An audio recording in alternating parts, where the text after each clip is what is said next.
Bills Mafia, what's going on? It's Thursday. You know what that means. We're here to talk about everything the Buffalo Bills have done this week, including a very special signing of Curtis Samuel just before the show started. I want to talk to all of you. I want your feedback. I want to hear what you have to say. Let's get it.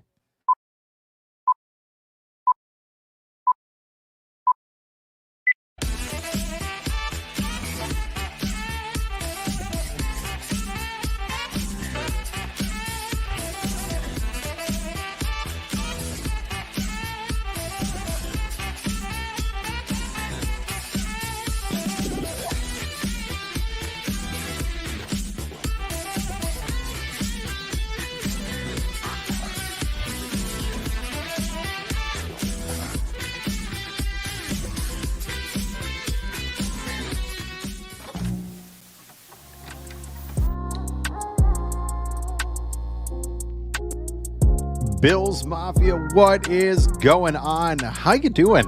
Man, what a day, what a night, what a week. Man, we thought we had Eric Armstrong, excuse me, Eric Armstead. Apparently we had him for about 2.5 seconds until Diana Rossini decided that we didn't.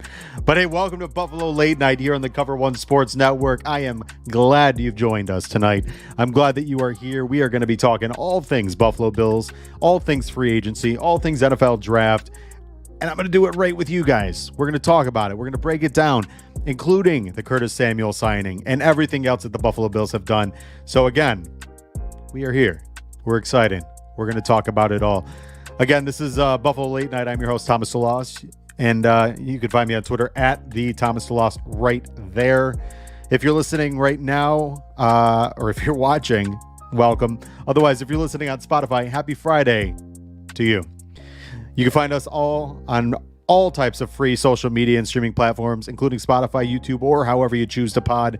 If you're watching on Twitter right now, welcome aboard. You can also hop on to our YouTube page. And while you're at it, why don't you go ahead and hit that subscribe button and also hit that notification button. It'll let you know every time one of our Cover One shows is live.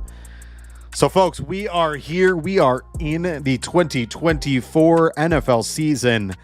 We are officially in the thick of it. This is an exciting time. Obviously, this past week, we had legal tampering. We had the beginning of free agency. We had everything and anything you could ask for.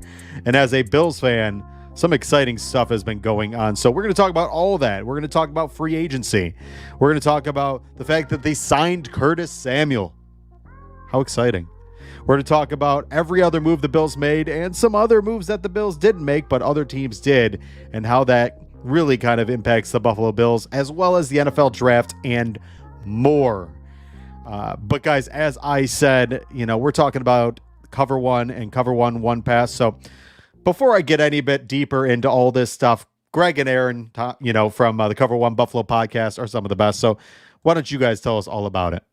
Many people ask us the best way to support us here at Cover One, and that is to sign up to become a Cover One Pass member. That contribution helps give us the access to all the data and information we use to create the content that you love.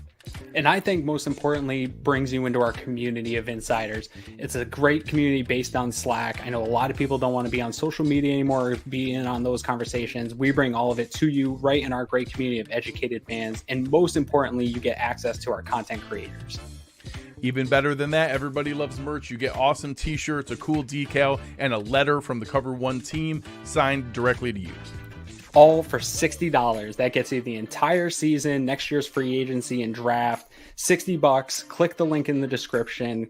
Cover One Insider. Become one today. There you are, guys. That is two of the best in the game. In fact, two guys that you're going to be hearing from later tonight.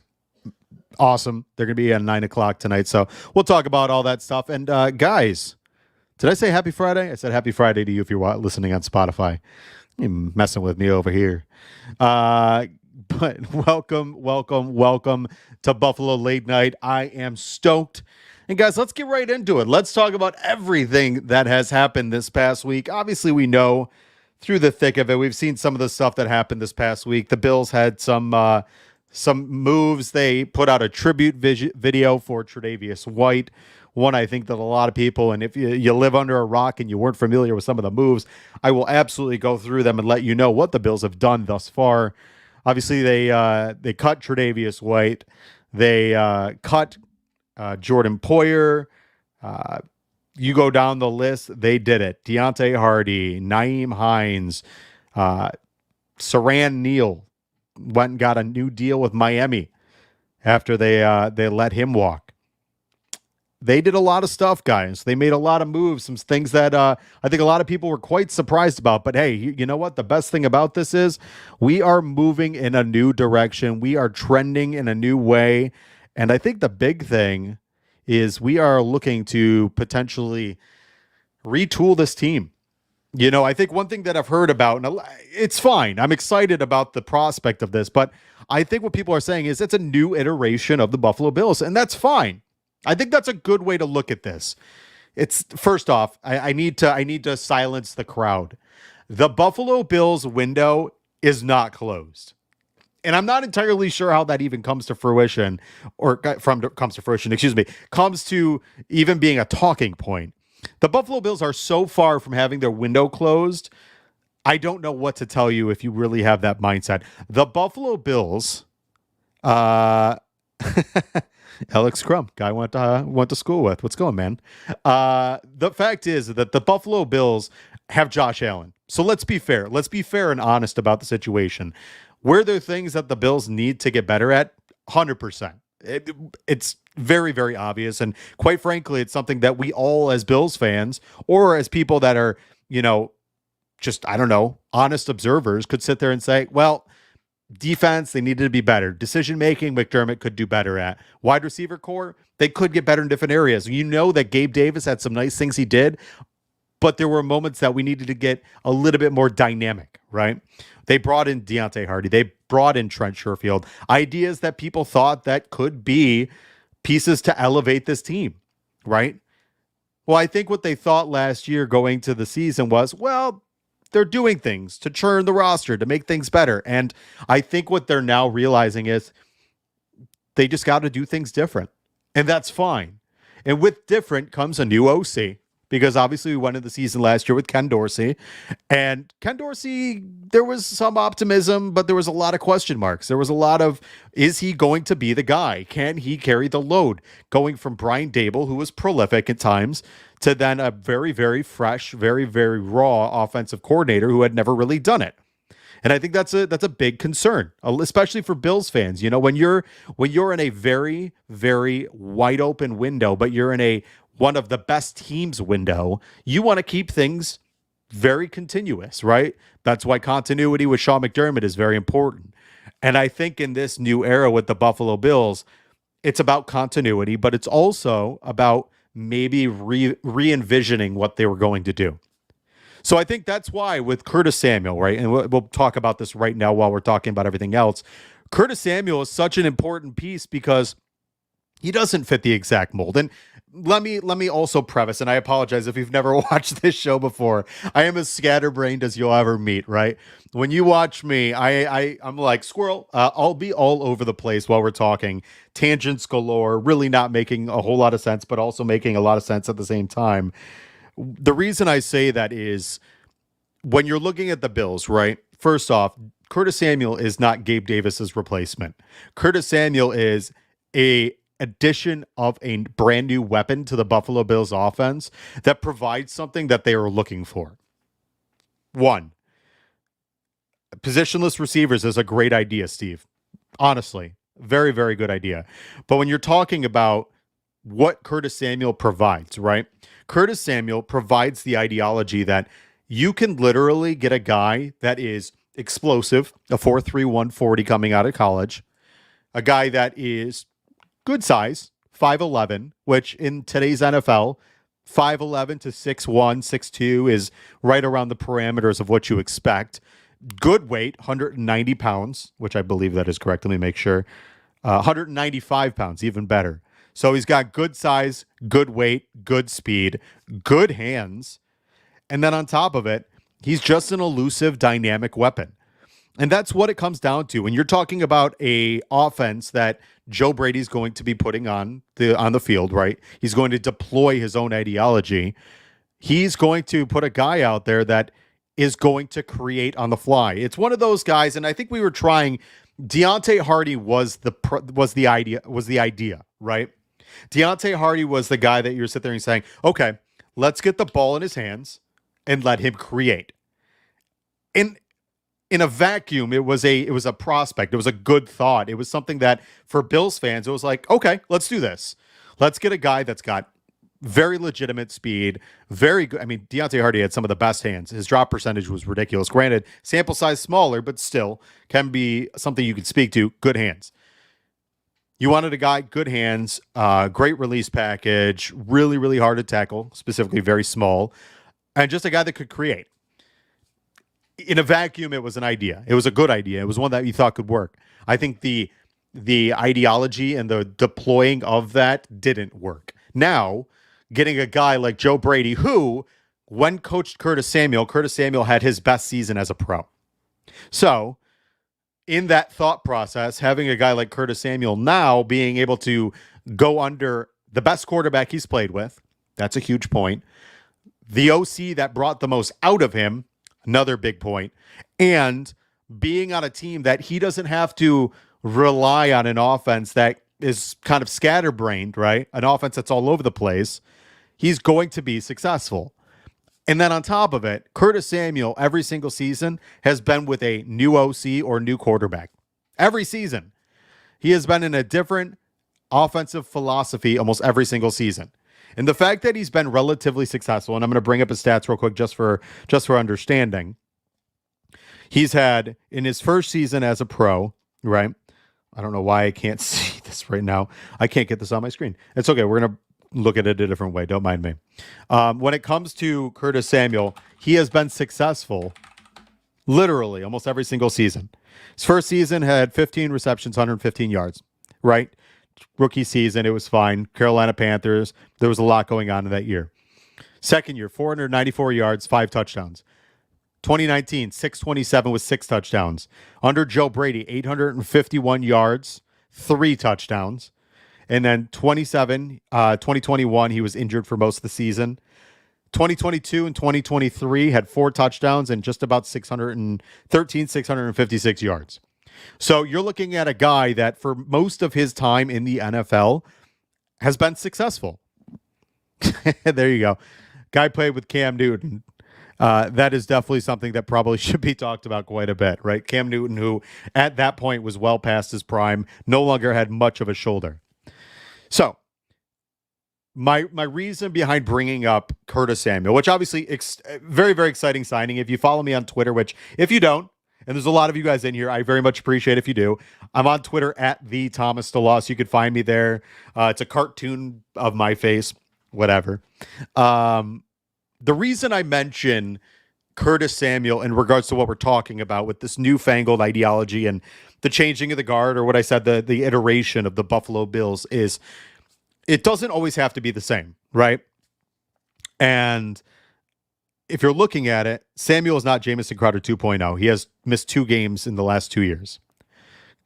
So, I mean, let's put that to bed. It's not true.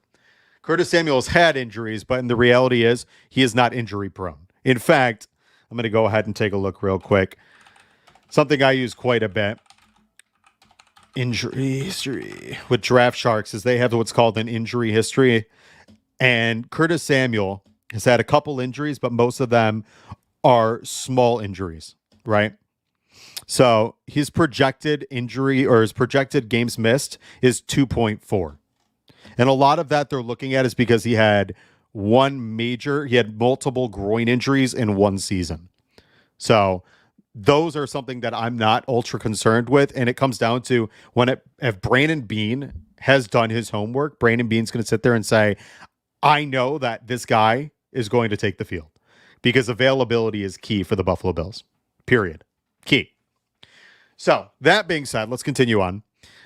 When it comes to the Buffalo Bills and this iteration of the Buffalo Bills, I think it's very important that we look at the fact that their window one is not closed. It's not. period. It's not closed whatsoever. The Buffalo Bills, first off, have Josh Allen. And anybody that tells you that the Bills are not going to be successful are not being honest. Let's be fair. They're not. So the other part about this is the Bills are reinventing themselves. New DC, right? New OC. Those are very, very important pieces to this team and to reinventing the wheel and reinventing what they're doing here in Buffalo. Somebody asked me about what I think about Matt Collins. I think Matt Collins is an interesting addition to this team. One, he does a lot of the dirty work, which is exactly what you want, right? I had mentioned a couple times on my show, but in general, just a couple times, that it wouldn't have surprised me if they brought back Trent Sherfield, who actually just got signed today to a 1-year deal. I think it was with the Browns. I can't remember. Whatever. The reason I like the idea of this is that this is a guy that does a lot of the things that you don't really care to think about, right? The stuff that doesn't, like everybody always said with Star Lotulelei, he does stuff, it doesn't show up on the stat sheet. Well, that's a lot of Matt Collins. Matt Collins does some stuff, it shows up on the stat sheet though. But Matt Collins is a fantastic run blocker. He is absolutely willing to throw his body around and block, but he's just the type of guy that you want on the team. He is what they call a glue guy. I asked one of my buddies, he's from the Perfectville Pod, part of why am I blanking? Ian, you can remember me. Perfectville Pod. What is that part of? I'm blanking right now. It's been a long day. But he told me about Matt Collins, and they said, Matt Collins, we're going to love him. He's a glue guy. He's a locker room guy. He does everything that you want. He's not unbelievable at anything, but he's good at what he does, which is very, very important. The other part about it is he's a 6'4" receiver with very good speed and good hands. And quite frankly, Believe. That's right. The Believe Network. That's what Perfectville Pod. But Matt Collins is the type of guy that you can just rely on in a pinch. And to be honest with you, though I don't think it's going to be more, unless he wins it out of training camp, which he did in Oakland or Las Vegas. He was the pairing with Davante Adams. He's the type of guy that you could just put out there in a pinch. And here's the thing. First off, cheers.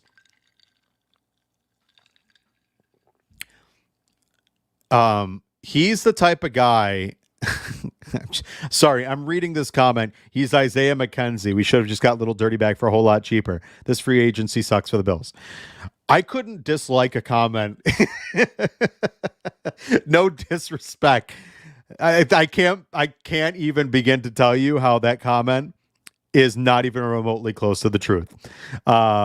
Curtis Samuel is 10 times the receiver. And I love Isaiah McKenzie. Good person. Great eagle hunter. I like Isaiah McKenzie as a person. Isaiah McKenzie is not even close to the receiver Curtis Samuel ever will be. Isaiah McKenzie was an unbelievable receiver out of Ohio State. And quite frankly, if did I say Isaiah McKenzie? Curtis Samuel was an unbelievable receiver out of Ohio State. And if Curtis Samuel had Josh Allen for his career, we'd be talking as Curtis Samuel is one of the better receivers in the NFL. Unfortunately, that's not in fact the case. So now we're having to start over and kind of look at what he is at this point. Regardless, where Matt Collins kind of falls in line, I kind of think that he's I want to say a number 5, to be honest.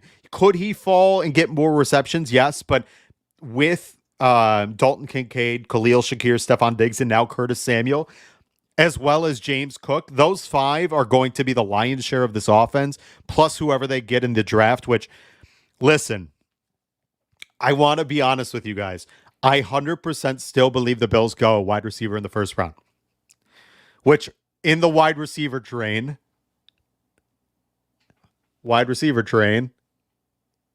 Ian, come on. Anytime now. There it is. Wide receiver train, baby. In the wide receiver train, I 100% believe the Bills are still on board. I think getting another wide receiver is huge. Personal fan favorite. Love Brian Thomas. I would absolutely love Brian Thomas to be here. I think Matt Collins is the perfect weapon to have as a look at what happened in the playoffs, right? let's think about this. If you look at the Bills in the playoffs, had they had somebody like Matt Collins who has good hands, when there's injuries, which God forbid there isn't, but when there's injuries, you need a guy like that that can step up and make plays. Trent Sherfield didn't, right? We saw that. That Chiefs game, had he caught either one of those passes, those are game-changing. Game-changing. I think that's the difference, right? That's a big proponent of why they need guys like this. Glue guys that do things that they need, like run blocking, which Trent Sherfield, Gabe Davis did. So those are important. But they need guys that can step up and step into the moment, and that's what Matt Collins can do. So that's big. But I think it's just becoming this new offense where you're going to see more happen. Now, back to what we're talking about in terms of what's happened in this offense, and I got to get back to my other page. For the Buffalo Bills and what's happened so far, obviously you saw that the Bills went ahead. They saw they lost a bunch of players, which is fine. A lot of these were guys that we obviously knew what was going to happen. They went and re-signed a couple main pieces. Daquan Jones, another fantastic, just a signing, a quality number. 2 years, $16 million. The number was very, very nice. AJ Epinesa, 2 years, $12 million. I think two very key components for this Buffalo Bills team. Obviously, you saw that they were in on Eric Armstead. Would have been nice. Would have been nice to get Eric Armstead. I wonder, had they gotten Eric Armstead, would they still have gotten Curtis Samuel? I don't know. I think the fact that they knew that they were out on Curtis Samuel let them go ahead and say that, okay, we're going full steam ahead on Curtis Samuel because we lost Armstead. So I think that's one of those situations. Yeah, the termination letter is coming. Full swoop. He almost missed tonight's show on free agency week. I mean, what gives? I need somebody that's there for me. I'm just kidding. Ian's traveling for business right now, so he's got a bit of a excuse. And it's what's between his ears. This is excuse. It's okay though. I'm making fun. He's my brother. Don't get mad at me because I'm making fun of my brother. Okay, so back to what I was saying. Brought back AJ Epinesa, brought back Daquan Jones, which is huge, especially for the wide receiver trained people, because of the fact that we obviously know that, man, Ian, you're really failing here. I said it, still no. Wide receiver train. There it is. Okay. Man, he is really slacking tonight. By the way, if you haven't noticed, every time I'm supposed to say wide receiver train, he's supposed to hit the train horn. This show is going off the rails. Needless to say, the reason I'm mentioning these with Daquan Jones and AJ Epinesa is for all of us who that really want a wide receiver in the first round. This is huge. This is big time because that means the Bills are filling holes that they need to fill. And in terms of this offseason right now in free agency, they still have more to do. Obviously, we know they went ahead and they signed Nicholas Morrow, a linebacker out of Philadelphia, played 12 games for them this past year. A really nice third option. We knew that Terrell Dodson likely was not going to come back. Maybe he does now. Haven't heard his name yet. Maybe that number isn't what he expected and we can get him back for a less expensive deal than he was thinking. I think that'd be great. I'd love to have. I think having backups of Nicholas Morrow and Terrell Dodson would be beautiful. Yes, it is going off the rails like a crazy train. 100%.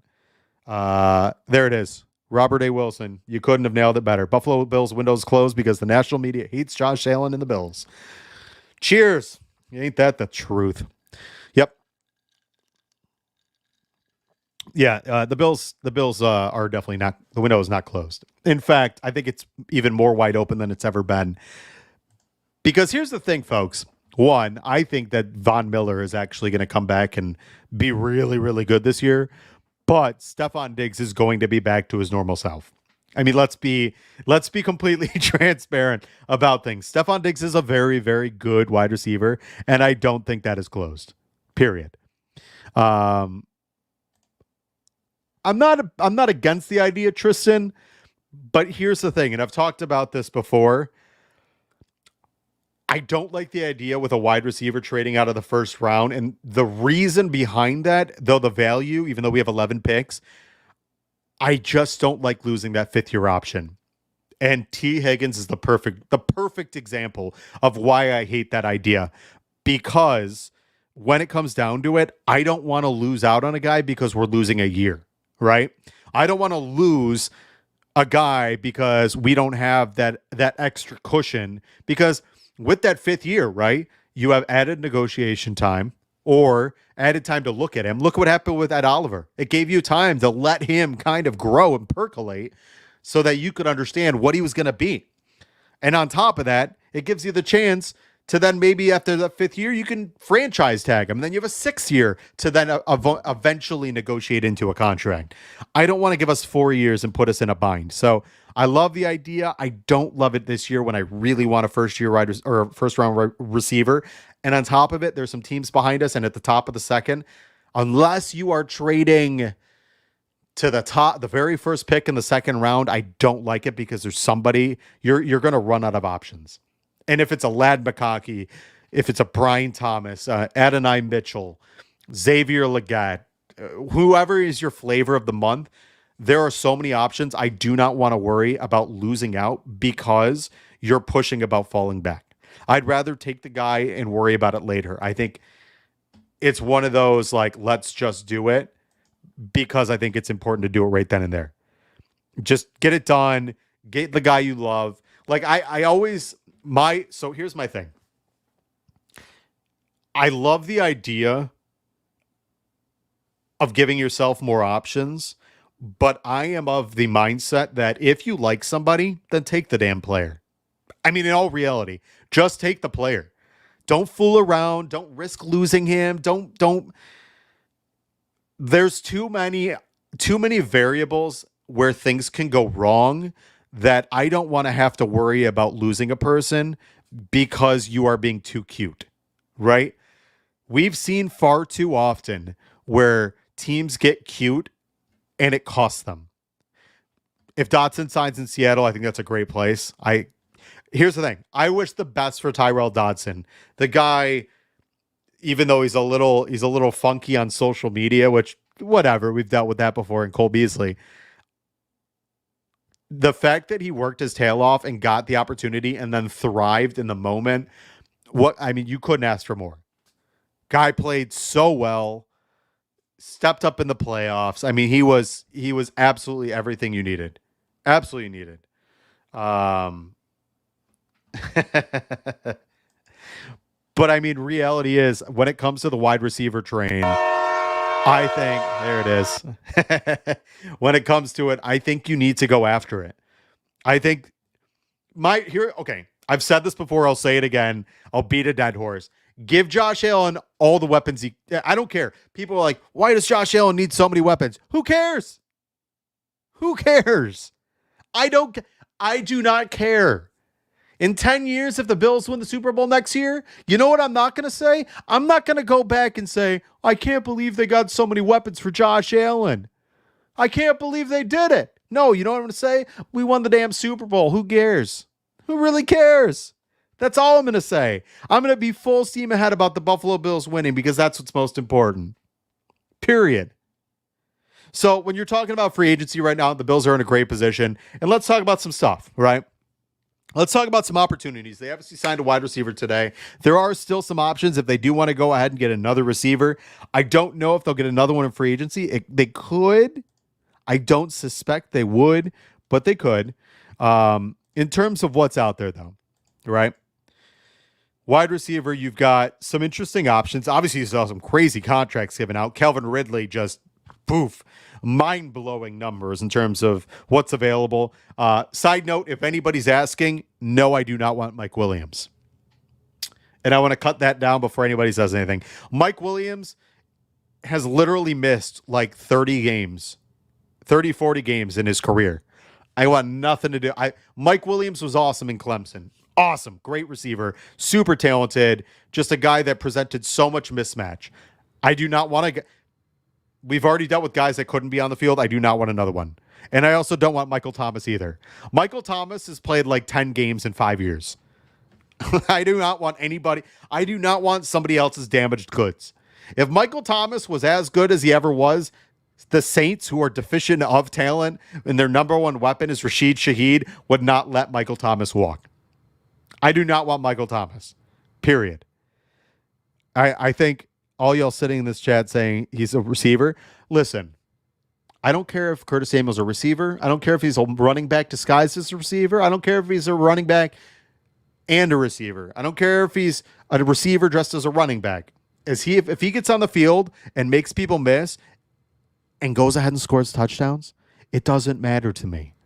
These are semantics. These are just like negligible points of interest to me. I don't care. I don't care how it's done. It doesn't matter to me. So, but irrelevant. Yes, Mike Williams, Michael Thomas are unbelievable when they're healthy. The problem, just like this. I'm going to use your parallel, right? Michael Thomas, Mike Williams, Greg Thompson being right? These two, they're never healthy. Greg Thompson is never wrong. No, seriously. Greg Thompson is very smart. And he's like sickeningly. Dear Lord, what a word. He is right so often, it's so frustrating. Okay, irrelevant. Carrying on. I apologize. I'm very bad at this. I get so sidetracked so often on the stuff. But so back to what I was talking about. Couple options still out there. If you wanted a boundary receiver, if you feel that what we have is not a boundary receiver, you got guys like DJ Chark, right? You got guys like Josh Reynolds, Marquise Brown, if you want a guy with speed, Van Jefferson. I'm not my favorite, but somebody's favorite, Joe DeRosa. There are options out there. Bring back Isaiah Hodgins, Buffalo Bills draft pick from a couple years ago, right? Bring him back in here. Greg Thompson is a G. He's fantastic. Love Greg. Which side note, feel free to go ahead. Sickenly. There you go. Feel free to go ahead and watch their next show. It's at 9:00 right after mine. Side note, please go ahead, hit a thumbs up on this video. I do very much appreciate it. It means the world to me. And go ahead and hit me with a follow on Twitter at the Thomas DeLoss. Carrying on. Sorry, I'm reading the Cover One staff chat while I'm doing things. So yeah, those are all the options. A bunch of different options. Well, there's a lot more options, but those are some of the options in terms of wide receiver. The one I want to talk about though is safety, because I think safety is going to be a point of interest right now. And there's some really, really good options. Obviously, you saw there's some high deals that went out. Xavier McKinney, 4 for $67 million. I mean, just a mind-blowing number. Darnell Savage, 3 for 21. Brandon Jones, 3 for 20. Kevin Byard, 2 for 15. And then the numbers kind of dropped down, right? You saw Jeremy Chin get 1 for 4. Deshaun Elliott, 2 for 6. Von Bell, 1 for 6. Those are great numbers for the Buffalo Bills. Jordan Whitehead, 2 for 9. The reason I mentioned those are good is those are the numbers you want because of the fact that it allows the Buffalo Bills the ability to get a guy, because a lot of teams have signed. So far, there has been 1, 2, 3, 5, 6, 7, 8, 9, 10, 13, 14, 15, 16, 17, 18, 19, 20 safeties that have signed so far. So, I mean, that's big time. I got to hold on one sec. I have somebody. Let's see. We have 20 safeties that have signed so far. Sorry, there's a content creator who covers the Commanders this past year. I was asking about Curtis Samuel if he wanted to join us and talk about Curtis Samuel. But carrying on. Maybe he'll join us. We'll see. 20 safeties have been signed so far. The numbers have not been daunting. There are still some fantastic safeties out there. Guys like Justin Simmons, a guy that has been an all-pro for a number of years over in Denver, only 30 years old, not really ever really missed a ton of games. He'd be an interesting option for the Buffalo Bills. Might be a little bit expensive, but I think, after you saw them going after Eric Armstead, it wouldn't surprise me if they were willing to maybe spend a little bit like that. Obviously, we'll find out more about the Curtis Samuel deal, what those numbers looks like. I have a tendency of believing it's probably not as bad as it looks like on the outside. So that content creator might get us later, not tonight, but maybe we'll have him on next week to talk about this. But Eddie Jackson played with Chicago, Quandre Diggs. We still haven't heard from Micah Hyde. I mean, to be honest with you, we have no idea. Maybe Micah Hyde comes back. Couple really, really nice options in Ashton Davis, Keanu Neal's out there, John Johnson, Julian Blackman, just a bunch, Cam Curl, Jordan Fuller, bunch of guys out there that the Bills can go ahead and fill on the backside that'll help really just make this back part of their secondary just more solidified. And the reason I think they'll do that is because, and I've talked about this before for the Buffalo Bills, specifically for Brandon Beane, they don't want to go into this draft feeling that they are pressured to fill a need and force something to happen. That's the big part. You don't want to go into a draft, and I've said this before, if you watch my show, you know it. You don't want to force anything to happen. It's just not a good situation, period. The Bills are in a bad spot if they are going to go and force somebody into a hole and pigeonhole a player. So I think it's important that getting as many guys in the free agent marketplace, not overpaying, obviously, and I think who was Micah and Jordan before Buffalo? The same guys we were talking about? Is that a question or is that a statement? I'll let you finish. It's important for the Bills to get good guys on this roster without overspending, but also not putting them in a position to have to fill something because they feel they need to have to do it, right? Like, you don't want a situation where you're going into the draft in the pick 28 or pick 60 or whatever it is, and feel as though that they have to reach on a player or aggressively attack something because they need a position and they need it now, or the drop off is significant, so they're feeling frantic that if they don't get that guy, that they're going to lose out and the drop is going to be huge. So I wonder what the approach is. I think that there's still some chances here. Thomas, it's an interesting one. Bernard at safety. So here's first off, with anybody who didn't know, Christian Bernard, I think you mean Benford. I wouldn't put Bernard at safety, but Christian Benford has played safety at both high school and college at Villanova. So I do think it's interesting to talk about, but I think that also has to do with what Kaiir Elam in this defense looks like. Cam Lewis is a big option, Rev, which my brother, what's going on? Rev from Buffalo Fanatics, part of the Rated Rev show. Really good. If you ever want to watch a good show, Rev is awesome. Really, really good content. Cam Lewis is a great jack of all trades. Honestly, one of the signings that I think a lot of people kind of earmarked as probably will happen, hopefully was going to happen. Guy that can play slot corner, boundary corner, safety. Really, really talented. I think that's important, having a guy like that, because you saw in moments, especially like the playoffs, you need as much depth as you can get to kind of backfill the Bills roster. So that's really, really important. His market value was really, really high. We got a very good deal. And obviously we'll find out more once the legitimate numbers come down. But a vet free safety would be nice. I personally, I wouldn't put Kaiir at, first off, I like Kaiir. I wouldn't put Kaiir at safety yet. And the reason I say that is because of the fact that I think Kaiir can be a very good man corner. And with the fact that they brought Jamil Adai from Miami into Buffalo, Adai is primarily a man cover coach. So I think it's important to have a guy like, Kaiir in here, because I think he could thrive. And you saw John Butler left, so it'll be intriguing to see if Kaiir can in fact thrive. And I'll be honest with you, if I'm Brandon Beane and Sean McDermott, there has to be a certain sense of, can we save this and try to keep him and keep our number one pick as a number one corner. So I think there's a chance Benford, especially with Rasul Douglas here, I think Benford could get a look, though I don't know if they want to deplete their cornerback room. That's why I think you go ahead, you get you got Cam Lewis, obviously. I think they're still going to get one on the open market, maybe two. And then I think they're also going to draft one or two. Just because I think that you just need as much as you can get, and you need versatility. And longer the days that you just have one, like a Ed Reed, and then just a secondary safety to kind of fill in the backside. Now you have two complementary safeties that play quarters coverage and allow you to really kind of be very versatile, right? And that's what you saw with Micah Hyde and Jordan Poyer, where, maybe you would have one of them be a kind of a creeper, right? And kind of come up to the line and then shoot back and kind of bail to wherever they were in that third. That's important. if you can have multiple coverages and disguise that stuff, that's what you want with two guys can do lots of different things. That's important.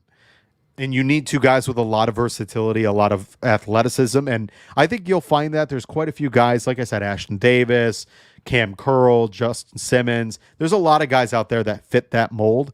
And I think the Bills will find what they need. And there's also some really good guys in the draft, whether it's Cameron Kitchens or Tyler Nubin or Malik Mustafa a little bit later in the draft, or, Troy Taylor from, I think is it Army, Air Force, one of the military schools.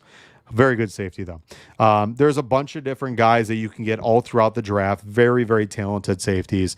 Just a bunch of different high quality dudes that can come in and fill. So I think it's interesting. I don't think they go Kitchens first off. I don't think anybody goes Kitchens in the first round. He did not have a good combine. I think you probably get him at 60 if you really wanted to be honest with you. But there's a lot of guys that, if you look, there are, let me bring up, hold on one sec, safeties available in the draft, just so I can give you some names that are of available interest. So obviously you got Cam Kitchens, Tyler Nubin, Kalen Bullock, and let's see, why am I only, hold on one second. Why is there only I'm so confused. Sometimes this stuff is so goofy. I apologize. So let's see. So there are some interesting names. There's a couple names that have time spent with the coaches. Obviously, Cam Kitchens, they're familiar with. Javon Bullard, they're familiar with. And then there's Tyke Smith as well. He's another one that they're familiar with. There's a bunch of different options for the Buffalo Bills in terms of dudes that are going to be familiar. Taylor is Air Force. Thank you, Ian. Let's see. Side note, I got to do a reading real quick before I completely forget. Guys, I want to tell you about one of our fantastic sponsors here at Cover One, and that is Underdog Fantasy. Cover One is excited to once again partner with the most dynamic name in fantasy football, that is Underdog Fantasy. Obviously, we are out of the NFL season, but we're trending back in. And so a lot of teams, like all of us at Cover One, we just did our Dynasty draft. We're actually starting up a brand new Cover One Dynasty League. They have a lot of stuff at Underdog Fantasy, and I want to tell you about the easiest way to get some action in the NFL. It's Underdog Fantasy and their pick'em game. Just pick higher or lower in your favorite or least favorite player stats, and you can win up to 20 times your money in a single night. Underdog keeps it super simple with their easy-to-use website and mobile apps. Pick between 2 and 5 players to fill out your pick'em entry. Get every pick right. Take home some cold hard cash. I almost want to say stone cold. Some stone cold hard cash. Stone cold. Use the code Cover1 to get your first deposit doubled up to $200 by Underdog. Underdog Fantasy. Get right in on it. That was the most ridiculous read. I literally put a stone cold reference in there. Oh, hell yeah. I'm a huge wrestling fan. Which, side note, another interesting piece, Matt Collins is a huge wrestling fan for all you wrestling fans out there. I apologize. My show was an absolute train wreck. But I'm here for it because you guys are a lot of fun. James Williams is an interesting one, Havana. James Williams is, I think he's like 6'4", 250. He's like the size of a linebacker and a safety combined. He's a very, very interesting one. A guy that I think the Bills would be intrigued about because of position versatility. So, yeah. MCPC, let me be clear. Did I say Matt Collins? Matt Collins.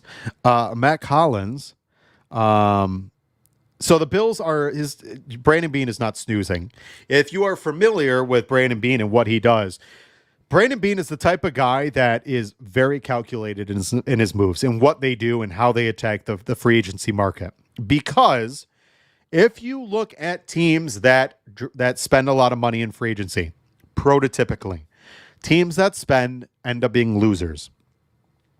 It's just the nature of the beast.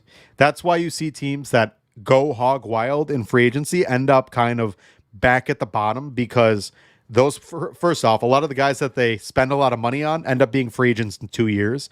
But two, they spend up to the cap and then they got to basically just reconfigure their roster because they have no money.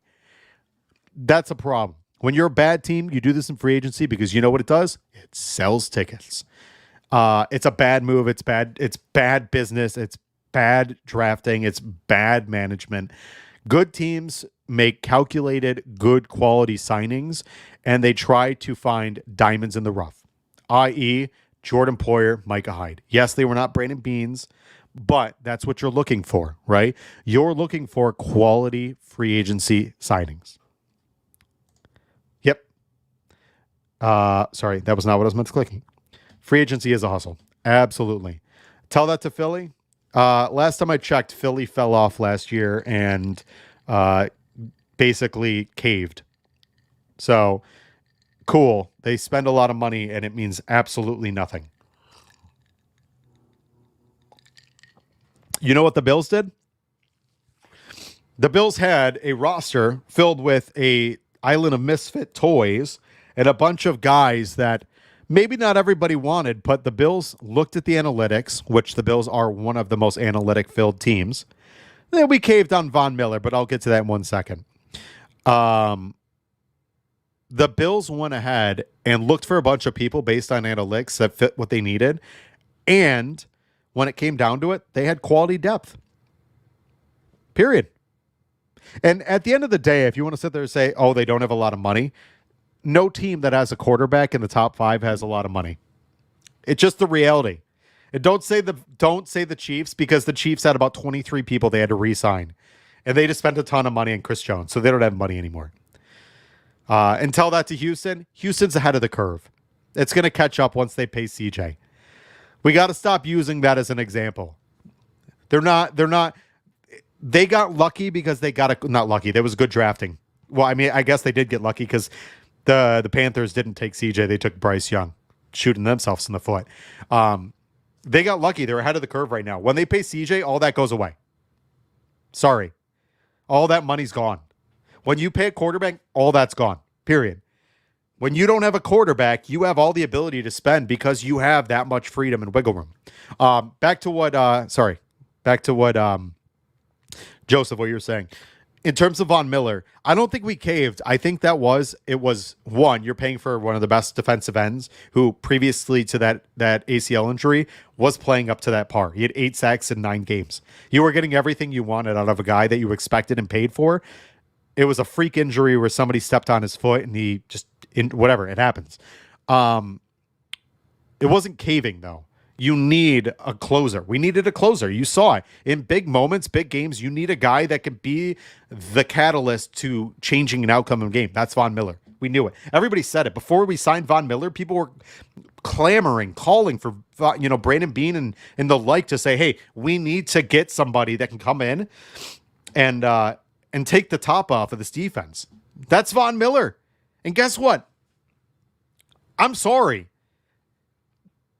You want Von Miller, you're going to pay for Von Miller. You want a top flight defensive end that can change and game wreck, you're going to have to pay for it.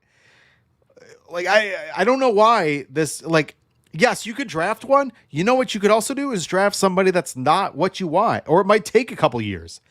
If you want a game-changing defensive end, you got to get one. I'm sorry. You can't sit there and you can't want something and then be frustrated that the Bills do it and then pay for it. It's the reality of the business. It's like a quarterback. You can't complain we got a quarterback that's making $257 million. That's the price of doing business and having a damn good quarterback to do it. So, not that that's what you're saying, Joseph, but that's my point. The Bills didn't cave. And that's not true. Because there are TJ Watt was drafted at the end of the first round. You can find a lot of things.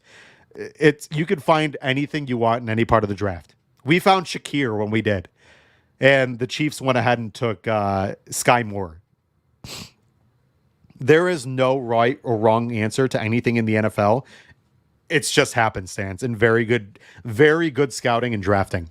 So I'm going to go back and look at some other stuff you guys said because some other people said stuff and I was trying to catch up. Curtis Samuel's kick returner, punt returner. I don't know. We'll see. I think that's going to be interesting potentially. Do we think KJ Hamler makes the 53-man roster? And excited about Shorter. Okay, so Hamler, I'm interested. Hamler was a very, very highly touted prospect in the second round. He has pericarditis, which is an inflammation around the heart. I'm intrigued to see what he can do with a good quarterback because most of his time it was Drew Lock or Teddy Bridgewater until he got Russ at the end, and it was a big mess the first year. I think KJ Hamler has a chance to be very, very good. And if we get like good KJ Hamler, you're talking Stephon Diggs, whoever we draft, KJ Hamler, Curtis Samuel, Khalil Shakir, Dalton Kincaid. That's a damn good offense. Damn good offense. And exactly, Walter. Let's be real. Good teams spend money too, hence why they're in bad cap situations like us. Everybody spends while they have it. We'd be no different if we had it. Thank you. The Bills are the Bills are where they're supposed to be. Brandon Beane, and here's the other thing. Brandon Beane, Jim Overdorf, which if you don't know Jim Overdorf, he's the guy that's been here forever. He's the one that does all the contracts. Brandon Beane's very smart. Jim Overdorf's smarter. He's the guy that puts together and literally negotiates and creates and writes and all the contracts that come out there. The Bills are very good.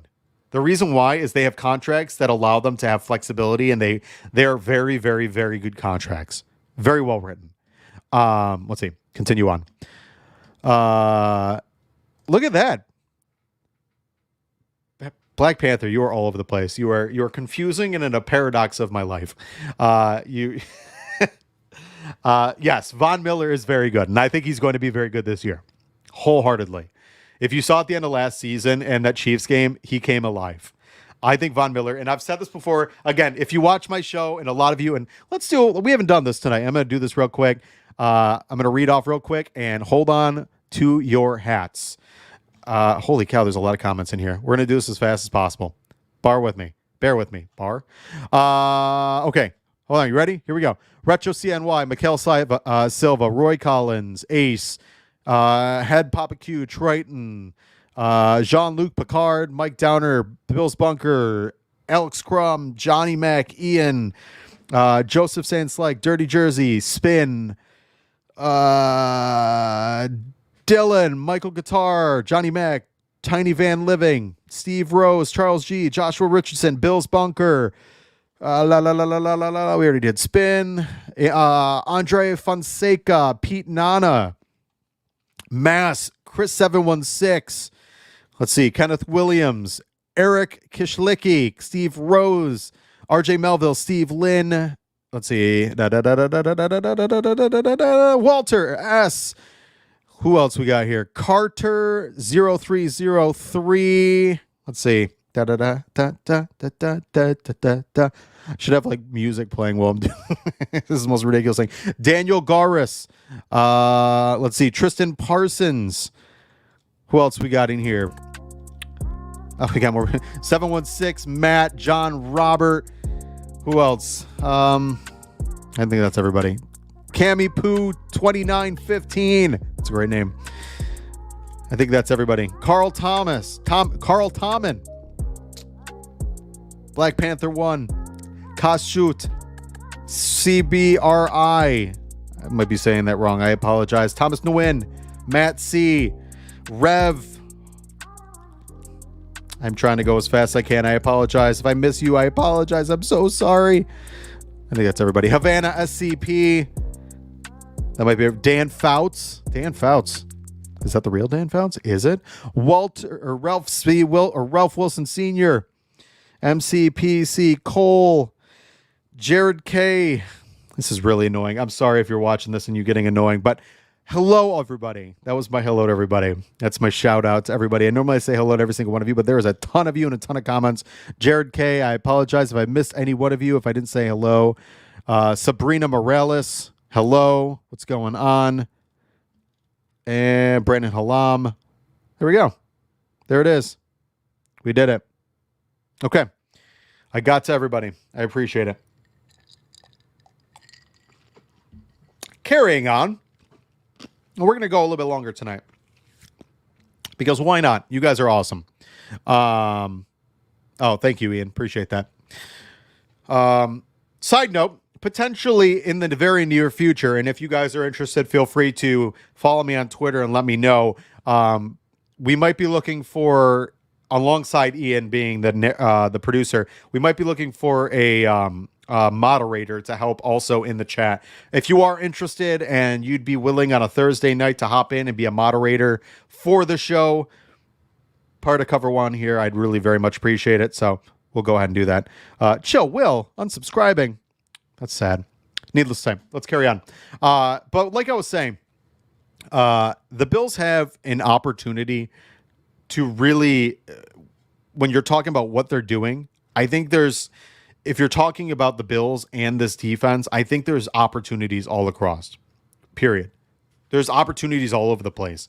And I think when you're talking about what they're doing to try to get better, I think there is so much in the realm of, let's see if we can find guys to backfill, but also grow this team. Because the reality is there are so many necessities on this Bills team. We still need another defensive tackle or two, still need another, edge rusher, need another running back, need another wide receiver. I think there's options that we need to get out there and really attack free agency. It'll be intriguing to see what they do over the next couple of days, which, by the way, if you guys have any interest or anything that you are looking forward to the Bills doing over the next couple of days, go ahead and throw your ideas in the chat, and we'll talk about them real quick. But, yeah, Havana SCP, I do think it's an interesting prospect. You've got a bunch of guys that can do a lot of things. Shakir, Samuel, Kincaid, and Diggs all can play both the boundary and the slot. And that's huge. For the Buffalo Bills, having guys that you can line up all over the place that are all pretty fast. I mean, Kincaid has speed to him too. But all three of those, very, very good speed, all 4.45 or lower. I think it's an exciting prospect to have a bunch of talent like the Bills do now on their team. And when you got a guy like, Joe Brady, being able to deploy that talent is important. It just is. You want to give, and I've said it before, I said it early in the show. Appreciate you, Rev. When it comes down to it, and I've said it before, give Josh as much as you can. I don't see it as a bad situation. I don't see it as, like people think it's like an excuse, right? Or whatever you might want to come up with. I don't care. Give Josh all the weapons that you can in terms of providing him as much as possible. And you know what? If that's what has to happen to get past the Chiefs, I don't give a shit. I'm sorry for my language. I don't give a shit. I don't care. I don't care if they have to get all the weapons and that's what it takes to get past the Chiefs. Just do it. Just do it. Get all the weapons you need to be as dangerous, as explosive, as creative, as dynamic as humanly possible to provide Josh everything you need. Period.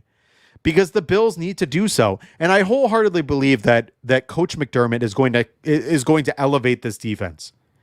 Because if you look at it, look at what McDermott did with this defense at the end of last season.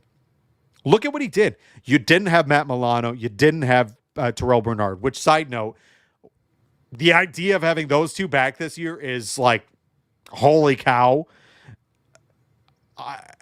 Look at what he did without those two. Now you add in, you have a fully healthy Daquan Jones with a full offseason. You have another year of Ed Oliver. Von Miller's going to be back. Just watch. Another year of Russo. Another year of Epinesa. You've got Milano and Terrell Bernard. You got another year of Benford. Another year, I think, of Kyer Elam's going to step up. Rasul Douglas. And then a new safety group. I am incredibly excited about what this defense could be. This defense was good last year. Imagine if they add more. Imagine what McDermott can do with more. Because I think they can. And here's the thing. There are still a ton of names. Let's go ahead and take a look at defensive line. The defensive line options are still very, very bountiful. You've got Emmanuel Ogba, Carl Lawson, Romeo Aquara, Yannick Ngakoue, Fletcher Cox retired, but Chase Young, Calais Campbell. If you want to bring Jerry Hughes back, Tier Tart, who's a very good defensive tackle who played in Tennessee last year, Tennessee last year. Mike Dana's available out there. And there's tons of options. Sebastian Joseph Day is another option for defensive tackle. There are so many options for the Buffalo Bills to go ahead and attack in free agency. Derek Nottie is also out there. The Bills have the ability to backfill this roster, and I keep saying that, but it's incredibly important. Backfill this roster so you go into the draft and you can attack it however you please. Also, and I don't know if any of you guys are, I am a huge Buffalo Sabres fan. Huge props to the Buffalo Sabres for and Coach Granato for getting this team back in this. Wow. The Sabres win tonight. They're 3 points out of a playoff spot. So let's go Buffalo. Let's go Sabres while the Bills aren't playing.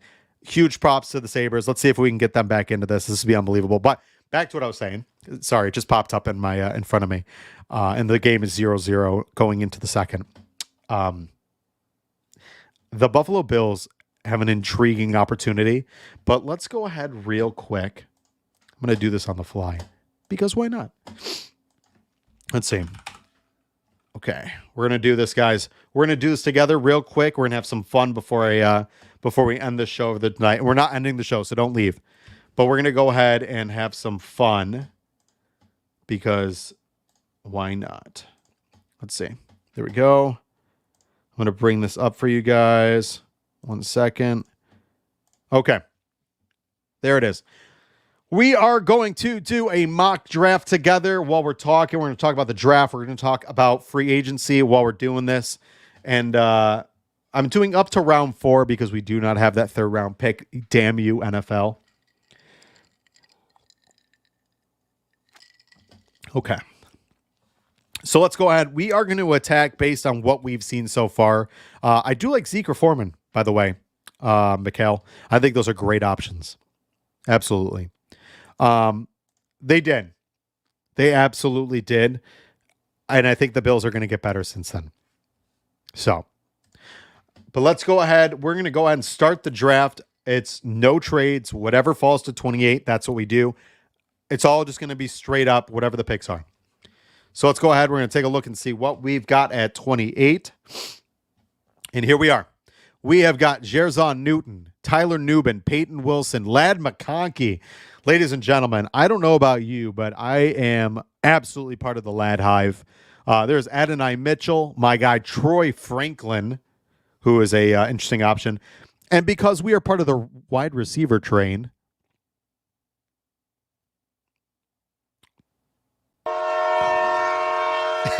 I'm gonna deduct the pay you don't get, Ian, from that every second. So we're gonna go ahead and take Ladd McConkey, a guy who I think could be that outside. Or do you guys want? You know what? Let's do this real quick. Type in the chat, Ladd McConkey or Adonai Mitchell or AD Mitchell, McConkey or Mitchell. Type it in real quick. You guys decide. You got 15 seconds. Go ahead and put whatever you think. And then we'll make that decision. We're going to continue on and carry on through this draft. But I think the Bills have some interesting options right now when going into the draft because there's so many guys that could do multiple things. And I think that there is enough position flexibility with what they have and potentially what they're going to do in free agency. And there's still some guys. I know people are saying like an OBJ. We're not drafting a punter spin. Be quiet. There is some interesting guys out there. OBJ is an option. So what do we got here? We got Ladd. We got 80, Ladd, 80, Ladd, Mitchell, Ladd. Let's see. 80, Ladd, Mitchell. Okay. Wow. There's a very interesting mix. Okay. Let's see. Okay. Hold down Control and zoom using your mouse wheel. Control. There we go. Look at that. It's bigger. Is that better, Ian? It will go like this. Okay.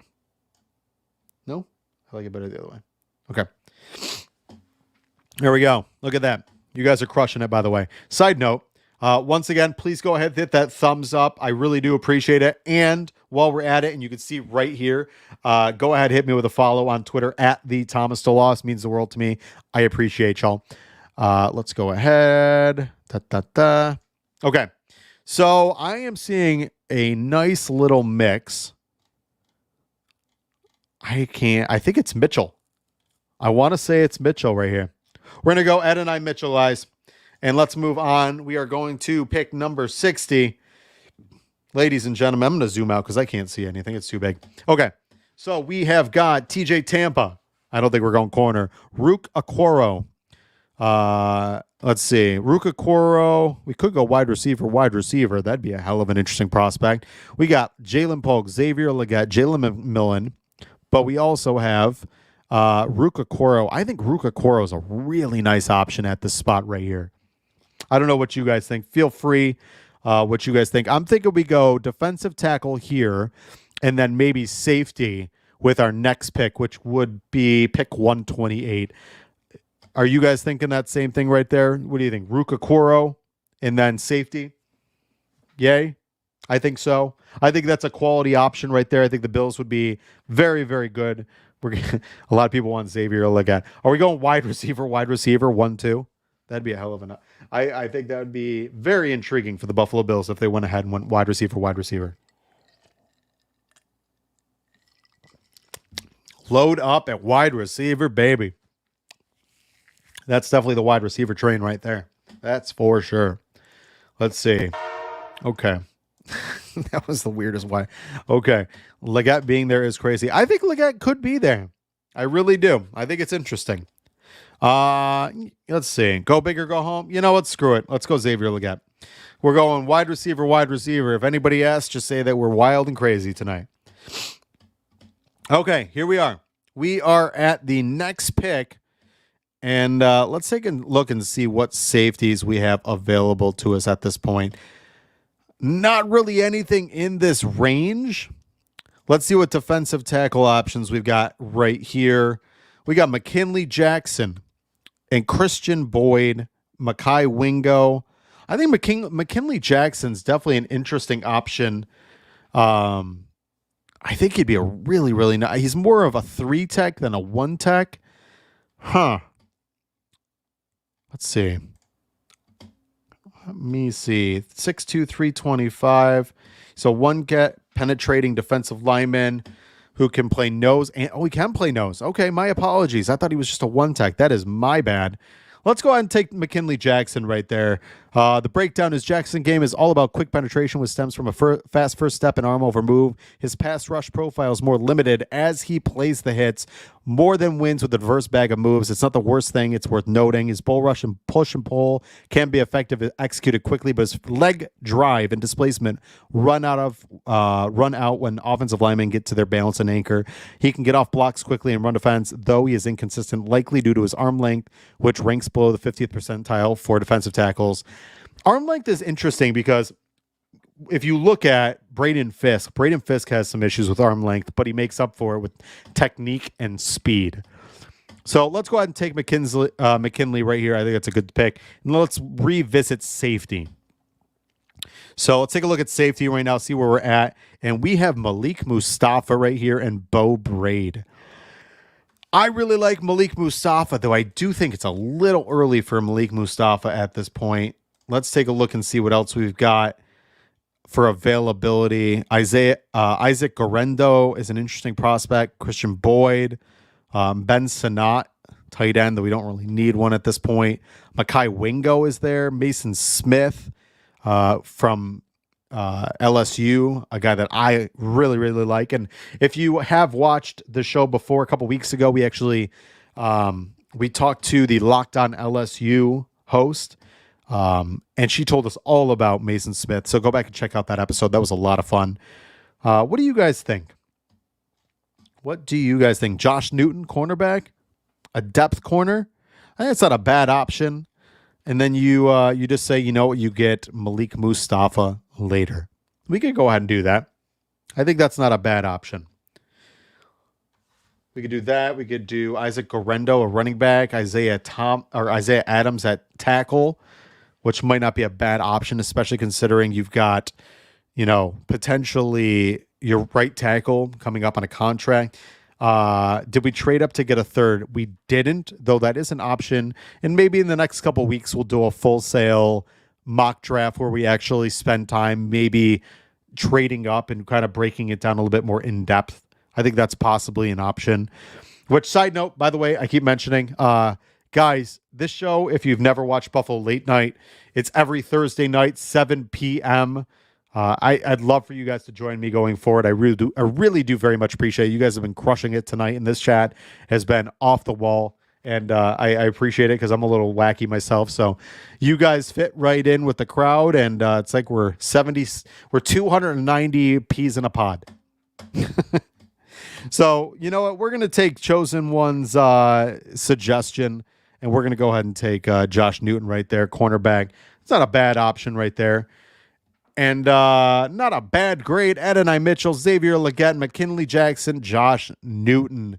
I'm going to go ahead and download that image. We'll post that on Twitter after here, and you guys can go ahead and take a look at that. But that is the mock right there, ladies and gentlemen, in terms of what we did tonight. So we didn't really cover a lot. We covered a lot, but not a lot, I guess. And we'll continue on next week, and we'll break this down more and potentially have a content creator from Locked On Commanders to talk about Curtis Samuel, what he is. But what I will say is this, for the Buffalo Bills, they really have gone deep in terms of providing the Bills what they need. And guys, listen, I want you to be I want to be clear, but I want you to take this for what it is. This may not have been an exciting free agency thus far, though I think the Curtis Samuel signing is fantastic. I think the Nicholas Morrow signing is a really, really nice signing. I think they said his name's Nicholas. Let me make this dang thing is all over the place. Let's see. Let's see. I apologize. It is, Nicholas Morrow. Man, I nailed that. Amazing. I like that, like the Matt Collins, and I like the Curtis Samuel signing. They've done some really, really nice signings to provide quality depth to the Buffalo Bills and did what they could to really kind of isolate necessities. And I think over the next week, because here's the thing, this is not a 1 week thing.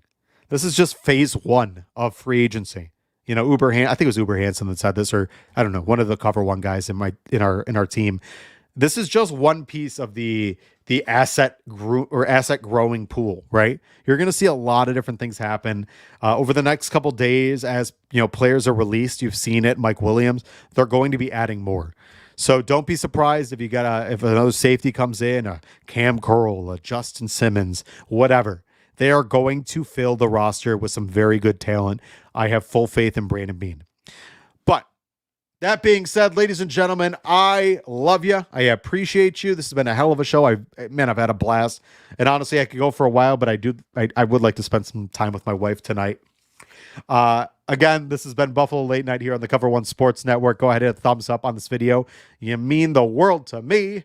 Hit me with a follow at the Thomas DeLoss. And if you love this show, if you love it, make sure you go ahead and share it with somebody that you know. Let them know, hey, go check out Cover One.